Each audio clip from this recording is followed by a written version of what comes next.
should take it slow.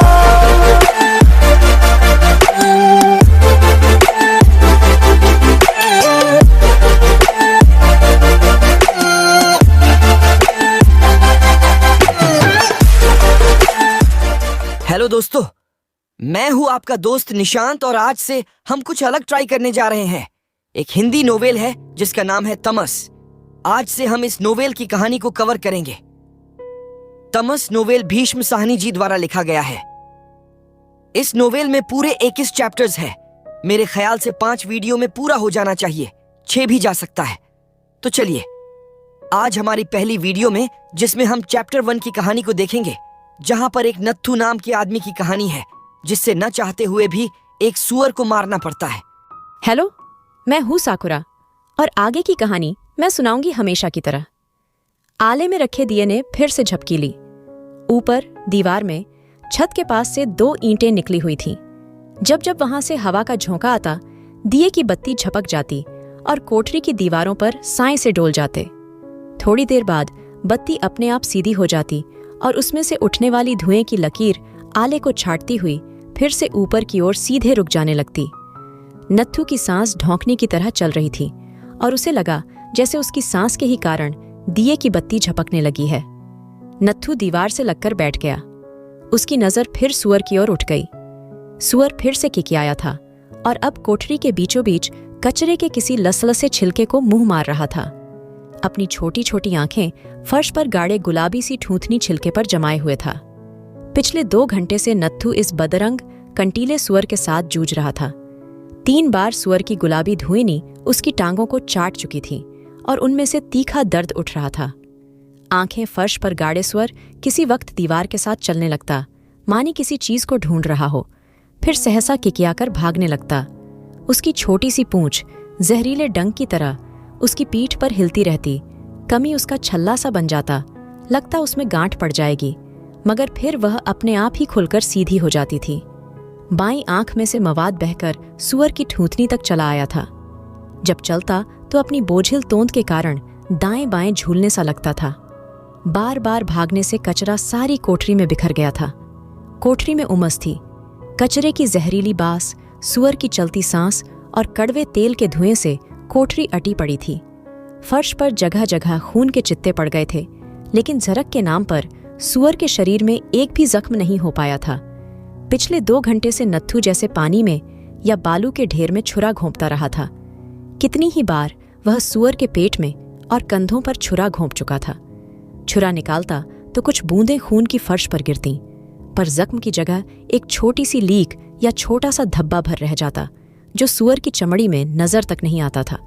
और सुअर गुर्राता हुआ या तो नत्थु की टांगों को अपनी ठूंथनी का निशाना बनाता या फिर से कमरे की दीवार के साथ साथ चलने अथवा भागने लगता। छुरे की नोक चर्बी की तहों को काटकर लौट आती थी, अंतड़ियों तक पहुंच ही नहीं पाती थी। मारने को मिला भी तो कैसा मनहूस सुअर।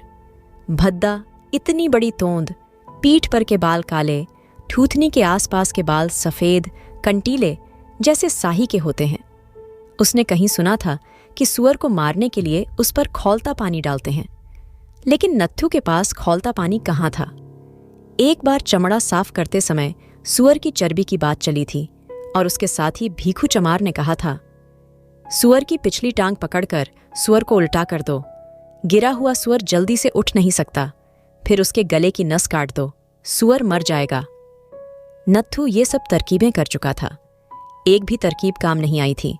इसके एवज उसकी अपनी टांगों और टखनों पर जख्म हो चुके थे। चमड़ा साफ करना और बात है, सुअर मारना बिल्कुल दूसरी बात। जाने किस खोटे वक्त उसने यह काम सिर पर ले लिया था, और अगर पेशगी पैसे नहीं लिए होते तो नत्थु ने कब का सुअर को कोठरी में से धकेल कर बाहर खदेड़ दिया होता।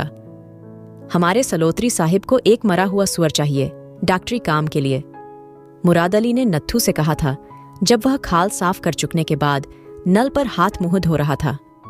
सुअर? क्या करना होगा मालिक? नत्थु ने हैरान होकर पूछा था। इधर पिगरी के सुअर बहुत घूमते हैं, एक सुअर को इधर कोठरी के अंदर कर लो और काट डालो। नत्थु ने आंख उठाकर मुराद अली के चेहरे की ओर देखा था।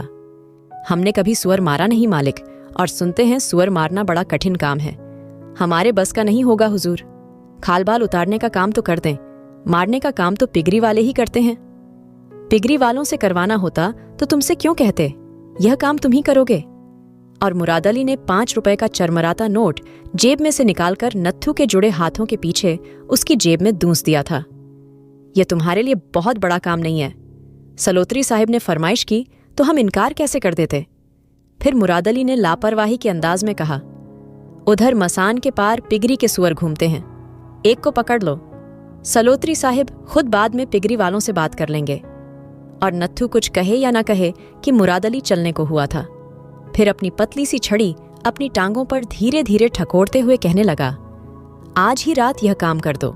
सवेरे सवेरे जमादार गाड़ी लेकर आ जाएगा, उसमें डलवा देना, भूलना नहीं। वह अपने आप सलोत्री साहिब के घर पहुंचा देगा, मैं उसे कह दूंगा, समझ लिया। नत्थू के हाथ अभी भी बंधे थे, लेकिन चरमराता 5 का नोट जेब में पड़ जाने से मुंह में से बात निकल नहीं पाती थी। इघर इलाका मुसलमानी है, किसी मुसलमान ने देख लिया तो लोग बिगड़ेंगे, तुम भी ध्यान रखना। हमें भी यह काम बहुत बुरा लगता है, मगर क्या करें, साहिब का हुक्म है, कैसे मोड़ दें। और मुराद अली छड़ी को फिर से टांगों पर ठकोरता हुआ वहां से चला गया था। मुराद अली से रोज काम पड़ता था, नत्थू कैसे इनकार कर देता। जब कभी शहर में कोई घोड़ा मरता, गाय या भैंस मरती, तो मुराद अली खाल दिलवा दिया करता था। 98 रुपया मुराद अली को भी देना पड़ता, मगर खाल मिल जाती। बड़े रखरखाव वाला आदमी था मुराद अली। कमेटी का कारिंदा होने के कारण बड़े छोटे सभी लोगों का उससे काम पड़ता था। शहर की कोई सड़क न थी जिसके बीचों बीच लोगों ने मुराद अली को चलते न देखा हो।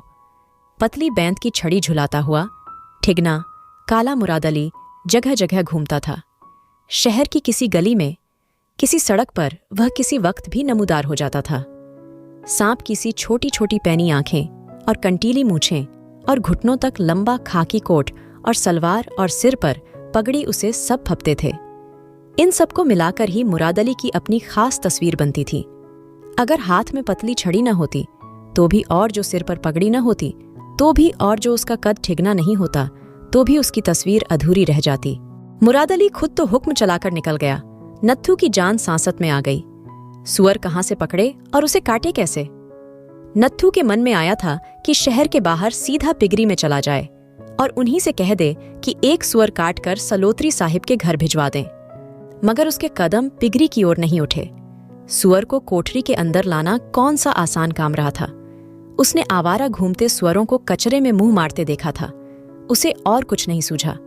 एक कचरे के ढेर पर से कचरा उठा उठाकर लाता रहा और इस टूटी फूटी कोठरी के बाहर आंगन में दरवाजे के पास कचरे का ढेर लगाता रहा था। शाम के साए उतरने लगे थे जब गंदे पानी के पोखरों, गोबर के बैरों और गर्द से अटी झाड़ियों के पास से घूमते हुए 3 सुअर उधर से आ निकले थे। तभी उनमें से एक सुअर कचरा सूंघता हुआ आंगन के अंदर आ गया था और नत्थू ने झट से किवाड़ बंद कर दिया था। फिर झट से भागकर उसने आंगन के पार कोठरी का दरवाजा खोल दिया था और अपनी लाठी से सुअर को हाँकता हुआ कोठरी के अंदर ले गया था। फिर इस डर से कि सुअर बाड़े का आदमी सुअर को खोजता हुआ उधर नहीं आ निकले और सुअर को किकियाता न सुन ले, नत्थू फिर से कचरा उठा उठाकर कोठरी के अंदर डालता रहा था। कोठरी के अंदर कचरा पहुंच जाने पर सुअर उसी में खो गया था और नत्थू आश्वस्त होकर देर तक कोठरी के बाहर बैठा बीड़ियों फूंकता और अंधेरा पड़ जाने का इंतजार करता रहा था। बहुत देर के बाद जब रात गहराने लगी थी तो नत्थू कोठरी के अंदर घुसा था। दिए की मध्यम नाचती सी रोशनी में उसने देखा कि कचरा सारी कोठरी में बिखर गया है और उसमें से कींच की सी सड़ांध उठ रही है। तभी इस बोझिल बदसूरत सुअर को देखकर उसका दिल बैठ गया था और मन ही मन खींचने पछताने लगा था कि उसने यह गंदा जोखिम भरा काम क्यों सिर पर ले लिया है। तब भी उसका मन आया था कि लपक कर कोठरी का दरवाजा खोल दे और सुअर को बाहर धकेल दे। और अब रात आधी से ज्यादा बीत चुकी थी और सुअर ज्यों का त्यों कचरे के बीचों बीच अलमस्त सा घूम रहा था। फर्श पर खून के धब्बे पड़ गए थे और सुअर की तोंद पर 2-1 जगह खरोंचों के से निशान नजर आ रहे थे और उसकी अपनी टांगों पर सुअर की ठूथनी के जख्म थे। और बस सुअर पहले की ही भांति जीता जागता कोठरी में मौजूद था, जबकि नत्थू की सांस फूल रही थी और बदन पसीने से तर हो रहा था और कहीं इस झंझट में से निकल पाने का रास्ता नजर नहीं आ रहा था। दूर शेखों के बाघ की घड़ी ने 2 बजाए। नत्थू घबराकर उठ खड़ा हुआ। उसकी नजर फिर सुअर पर गई। सुअर ने कचरे के टुकड़ों के बीच खड़े खड़े फिर से पेशाब कर दिया था और झींकता हुआ कमरे के बीच में से हटकर दाएं हाथ की दीवार के साथ साथ चलने लगा था। दिए की लौ फिर से झपकने लगी थी और किसी दुःस्वप्न की तरह साए बार बार दीवारों पर डोलने लगे थे। स्थिति में तनिक भी अंतर नहीं आया था। सुअर पहले की तरह सिर नीचा किए ठूठनी से कभी कचरे के टुकड़े को सूंघने के लिए रह जाता, कभी दीवार के साथ साथ चलने लगता और कभी किकियाकर दीवार के साथ साथ भागने लगता। पहले की ही तरह उसकी पतली सी दुम किमी पतले लंबे कीड़े की तरह छल्ले बनाती खुलती जा रही थी। ऐसे नहीं चलेगा, नत्थू ने दांत पीसकर कहा। यह मेरे बस का रोग नहीं है, यह सुअर आज मुझे ले दे जाएगा। उसका मन हुआ एक बार फिर सुअर की टांग पीछे से खींचकर उसे उलटा गिराने की कोशिश कर देखे। बाएं हाथ में छुरे को ऊंचा उठाए वह धीरे धीरे कदम बढ़ाता हुआ कोठरी के बीचों बीच चला आया। सुअर दाएं हाथ की दीवार के सिरे तक पहुंचकर बाईं ओर दीवार के साथ साथ चलने लगा था। नत्थू को अपनी ओर बढ़ते देखकर भागने की बजाय वह मुड़कर नत्थू की ओर आने लगा। एक बार सुअर गुर्राया भी जैसे वह नत्थू पर झपटने जा रहा हो। नत्थू एक एक कदम पीछे की ओर उठाने लगा। उसकी आंखें अभी भी सुअर की ठूथनी पर लगी थीं। अब सुअर उसके ऐन सामने था, उसी की ओर बढ़ रहा था। इस स्थिति में उसकी पिछली टांग को पकड़कर पीछे की ओर खींचना और उसे पीठ के बल गिरा पाना असंभव हो गया था। सुअर की छोटी छोटी लाल आंखों में खुमार छाया था। न जाने क्या कर बैठे, पर नत्थू बदहवास हो रहा था। 2 बज चुके थे और जो काम पिछली शाम से अब तक नहीं हो पाया वह अब पौ फटने से पहले कैसे हो पाएगा। किसी वक्त भी जमादार का छकड़ा आ सकता है और जो काम न हुआ तो मुराद अली का क्या भरोसा, दोस्त से दुश्मन बन जाए, खालें दिलवाना बंद कर दे, कोठरी में से उठवा दे, किसी से पिटवा दे, परेशान करे। नत्थू के हाथ पैर फूलने लगे। वह मन ही मन जानता था कि सुअर को पिछले पांव से पकड़ने पर सुअर काट खाएगा या उछलेगा और हाथ छुड़ा लेगा। सहसा नत्थू भन्ना उठा। बिना किसी स्पष्ट कारण के जैसे उसके तन बदन में आग लग गई। या मैं नहीं रहूंगा या यह नहीं रहेगा, उसने कहा और झट से लौटकर आले के फर्श पर रखी पत्थर की सिल उठा ली। सिल उठाकर वह सीधा कोठरी के बीचों बीच पहुंच गया। सिल को दोनों हाथों से सिर के ऊपर उठाए वह क्षण भर के लिए ठिठका रहा। सुअर की धूंचनी अभी भी अगले पैरों पर थी और वह खरबूजे के छिलके को सूंघ रहा था। उसकी लाल लाल आंखें मिचमिचा रही थीं। पीठ के पीछे उसकी नन्ही सी पूंछ बराबर हिल रही थी।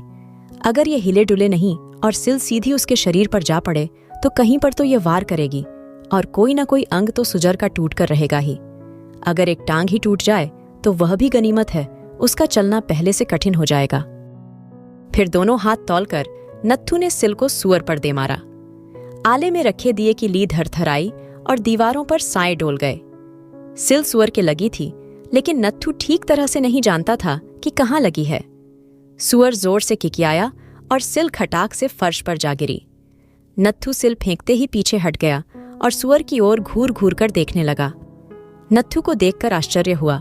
सुअर की अधमुदी आंखें मिचमिचा रही थीं और उसकी धूधनी अभी भी अगली टांगों पर टिकी थी। सहसा सुअर गुर्राया और पिछली दीवार से हटकर कोठरी के बीचों बीच आने लगा। वह दाएं बाएं झूल रहा था। नत्थू एक ओर को आंगन में खुलने वाले दरवाजे की ओर सरक कर खड़ा हो गया। दिए की अस्थिर रोशनी में सुअर एक काले पुंज की तरह आगे बढ़ता आ रहा था। सिल उसके माथे पर पड़ी, जिससे वह शायद चकरा गया था और उसे ठीक तरह से दिखाई नहीं दे रहा था। नत्थू डर गया। सुअर जरूर उसकी ओर बढ़ता आ रहा है और वह उसे जरूर काट खाएगा। सिल का उस पर कोई असर हुआ नहीं जान पड़ता था। नत्थू ने झट से दरवाजा खोला और कोठरी के बाहर हो गया। किस मुसीबत में जान फंस गई है, वह बुदबुदाया और आंगन में आकर मुंडेर के पास खड़ा हो गया। बाहर पहुंचकर स्वच्छ बहती हवा में उसे राहत मिली। कोठरी की घुटन और बदबू में वह परेशान हो उठा था। पसीने से तर उसके शरीर को हवा के हल्के से स्पर्श से असीम आनंद का अनुभव हुआ। क्षण भर के लिए उसे लगा जैसे वह फिर से जी उठा है। उसकी शिथिल मरी हुई देह में फिर से जान आ गई है। मुझे क्या लेना इस काम से? सलोत्री को सुअर नहीं मिलता तो न मिले, मेरी बला से। मैं कल मुराद अली के सामने 5 का नोट पटक दूंगा और हाथ जोड़ दूंगा। ये मेरे बस का नहीं है हुजूर, मैं यह काम नहीं कर सकता। मेरा क्या बिगाड़ लेगा? 2 दिन मुंह बनाए रखेगा, मैं घुटनों पर हाथ रखकर उसे मना लूंगा। मुंडेर के पीछे वह ठिठका खड़ा रहा। चांद निकल आया था और चारों ओर छिटकी चांदनी में उसे आसपास का सारा इलाका पराया पराया और रहस्यपूर्ण सा लग रहा था। सामने से गुजरने वाली बैलगाड़ियों की कच्ची सड़क इस वक्त सूनी पड़ी थी, मूक और शांत। दिन भर उस पर उत्तर के गांव से आने वाली बैलगाड़ियों की खटर खटर और बैलों के गले में वैधी घंटियों की टुन टुन सुनाई देती रहती थी। उनके पहियों से सड़क पर गहरी लीकें बन गई थीं और मिट्टी पिस पिस कर इतनी बारीक हो गई थी कि उस पर पैर रखते ही पैर घुटनों तक मिट्टी में ढंस जाता था। सड़क के पार तीखी ढलान पर, जो नीचे मैदान में उतर गई थी, छोटी छोटी झाड़ियां और बेरों के पेड़ और कंटीली ठौर के झुरमुट धूल से अटे थे और चांदनी रात में धुले धुले से लग रहे थे। मैदान के पार मसान था, जिसके पीछे 2 कोठरियों में एक डोम रहता था। इस समय एक के साथ एक सटी हुई, उजड़ी हुई सी लग रही थी। किसी भी कोठरी में दिया नहीं टिमटिमा रहा था। डोम रात को शराब पिए हुए चिल्लाता बड़बड़ाता रहा था और उसकी आवाज मैदान के पार इस कोठरी तक आती रही थी। पर इस वक्त जैसे वह मरा पड़ा था। नत्थू को सहसा अपनी पत्नी की याद आई, जो इस वक्त आराम से चमारों की बस्ती में सोई पड़ी होगी। यह झंझट मोल न लिया होता तो इस वक्त वह उसके पास होता। उसकी अलस गदराई देह उसकी बाहों में होती। अपनी युवा पत्नी को बाहों में भर पाने की ललक उसे बुरी तरह से बेचैन करने लगी। न जाने कितनी देर तक वह उसकी राह देखती रही होगी। उससे बिना कुछ कहे सुने वह घर से चला आया था। एक ही शाम उससे दूर रहकर वह परेशान हो उठा था। कच्ची सड़क दाएं हाथ को दूर तक जाकर नीचे उतर गई थी। इस वक्त चांदनी में वह कितनी साफ धुली धुली लग रही थी। उसके किनारे एक ओर को हटकर कच्चा कुआं और उस पर पड़ा उसका चक्कर और माल भी बुरे नहीं लग रहे थे। थोड़ी दूर जाने पर ही यह वीरान इलाका खत्म हो जाता था और कच्ची सड़क शहर को जाने वाली पक्की सड़क से जा मिलती थी। चारों ओर चुप्पी छाई थी। दूर बाईं ओर पिगरी की नीचे की इमारत थी, जो चांदनी में छपटे काले डिब्बे सी लग रही थी। दूर दूर तक खाली जमीन पड़ी थी, जिस पर जगह जगह कंटीली झाड़ियां और छोटे छोटे पेड़ छितरे पड़े थे। दूर, बहुत दूर फौजी छावनी की बारकें थीं, अलग अलग, जहां तक पहुंच पाने में घंटों लग जाते थे। नत्थू की देह शिथिल पड़ गई थी। उसका मन हुआ वहीं खड़ा खड़ा मुंडेर पर सिर रखकर झपकी ले ले। कोठरी में से बाहर निकलकर वह जैसे किसी दूसरी दुनिया में आ गया। स्वच्छ शीतल हवा और चारों ओर छितरी चांदनी में उसे अपनी स्थिति पर रुलाई सी आने लगी। बाहर आकर उसे अपने हाथ में पकड़ा छुरा असंगत सा लगने लगा। उसका मन हुआ वहां से भाग जाए, कोठरी में झांक कर देखे भी नहीं और भाग जाए। कल सुअरबाड़े का पूर्बिया जरूर इधर से गुजरेगा और कचरा देखकर ही समझ जाएगा कि सुअर कोठरी में होगा और वह उसे हाँक कर वहां से ले जाएगा। उसे फिर से अपनी पत्नी की याद सताने लगी। अपनी पत्नी के पास पहुंचकर उसके साथ हौले हौले बतियाते हुए ही उसके क्षुब्ध व्याकुल मन को चैन मिल सकता था। कब वह झंझट खत्म होगा और कब वह उसके पास चमारों की बस्ती में लौट पाएगा। सहसा दूर शेखों के बाग की घड़ी ने 3 बजाए और नत्थू की सारी देह थरथरा गई। उसकी नजर उसके हाथ पर गई, जिसमें अभी भी वह छुरा पकड़े हुए था। एक गहरी टीस उसके मन में उठी। अब क्या होगा? वह यहां पर खड़ा क्या कर रहा है, जबकि सुअर अभी तक नहीं मरा? जमादार छकड़ा लेकर आया ही चाहता होगा। वह उसे क्या कहेगा, क्या जवाब देगा? आकाश में हल्की सी पीलिमा घुल गई थी।